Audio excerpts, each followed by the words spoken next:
Alam mo ba na pwedeng malaman kung nearsighted o farsighted ang isang tao sa pamamagitan ng haba ng mata mo? Welcome to Opto Facts! Facts I found out as an Opto student. So hi Wawabs, yung actual length, siya yung measurement ng haba ng mga mata natin mula sa cornea papunta sa retina. So normal na actual length is 24 millimeters.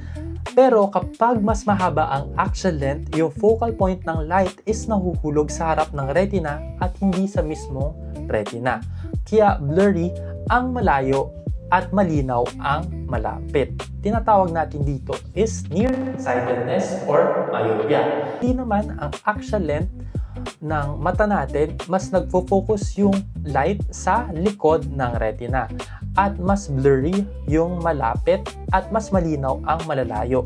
Ang tinatawag naman natin dito is farsightedness. So simple lang, pag mas mahaba ang actual length ng mata natin, mas nagiging nearsighted ang isang tao.